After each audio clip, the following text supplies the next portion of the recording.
గురుగారు నమస్తే. ఏం పేరు మీ పేరు? జరిపోతుల జానయ్య గౌడ్. జరిపోతుల జానయ్య గౌడ్ గారు ఎట్లున్నారు సార్? బాగున్నారా? బాగున్నాం. ఓకే.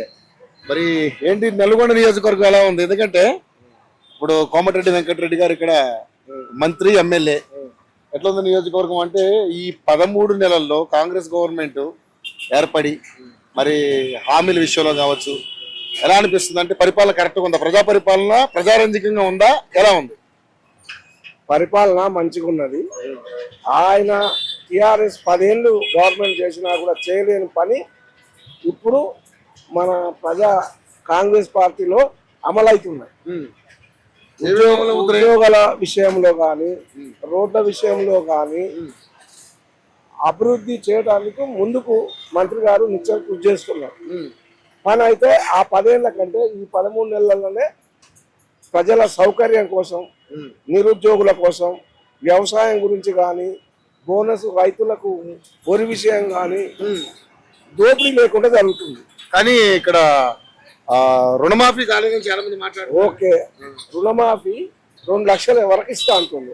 2 లక్షల వరకు వేస్తుంది. 4వ విడత కూడా పడుతున్నాయి. బ్యాంకు లెటర్లు వచ్చినాయి, పేర్లు వచ్చినాయి, పైసలు రాలేదు, ఇస్తాం. ఆయన 10 ఏళ్లలో 25,000 ఓసారి ఇచ్చిండు. ₹1,00,000 చేస్తున్నాడు. 5 ఏళ్ల దాకా దాని జోలికే పోలే. కాబట్టి వీళ్ళు 2 లక్షల కాడికి రైతులకు ముందుకు వచ్చింది కదా. గవర్నమెంట్ మీద బాగా వ్యతిరేకత వస్తుంది. 6 గ్యారెంటీలు అమలు కావట్లేదు అంటున్నారు. 6 గ్యారెంటీలలో ఏం కాలేదు చెప్తా. 6 గ్యారెంటీలు ఏం కాలేదు. రైతులకు ఏమన్నాడు? కరెంటు విషయం సబ్సిడీ ఇచ్చిండు. ఇళ్ళల్లో కరెంటు ఫ్రీ అయింది కదా, గ్యాస్ ఫ్రీ అయింది కదా. గ్యాస్ కరెంట్ అయితే అయింది, అందరికి వస్తలేదంటే అందరికి వస్తున్నాయి. తప్పు పడ్డ వాళ్ళకు చేసుకుంటలేరు, వాళ్ళు చేసుకోకపోతే రావట్లేవు. కాదంటే బస్సు విషయంలో ఫ్రీ లేడీస్ ఇచ్చిర్రు. ఓకే, బస్సు అయింది. 3 అయినాయి కదా.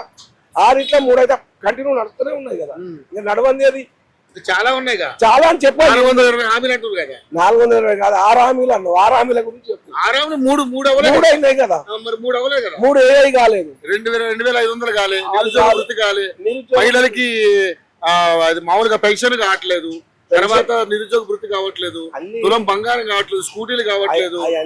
రైతులకు రైతు బంధు లేదు. రైతు బీమా లేదు. దళిత బంధు లేదు. ఓకే, నేను అడుగుతా చందానికి. ఆయన ఇచ్చినప్పుడు 2వ ఎలక్షన్ అయినాక రైతు బంధు ఇచ్చిండు. ఓకే, అది ఎవరికి ఇవ్వాలి? చిన్నకారు, సన్నకారు రైతు ఎవరికైనా సరే ఇవ్వాలి కదా సకాలంలో. అట్లా ఎప్పుడు ఆప్టింగ్ లేదు, ఆపొద్దు కదా. గెలిచినాక ఒకసారి ఇచ్చిండు, ఆనకాలం ఇవ్వలేదు. ఇప్పుడు ఎంక్వైరీ బడ్జెట్ లేదంటున్నారు. బడ్జెట్ వస్తుంది, అన్ని వస్తుంది. భయ్ ఖచ్చితంగా ఇస్తారు. రైతు భరోసా నాకైతే నమ్మకం ఉంది. ఓకే, ఇంకేం కావాలి? ఇంకా అడుగు, చెప్తా. నమ్మకం ఉంది కదా. నమ్మకం ఉంది, హ్యాపీ.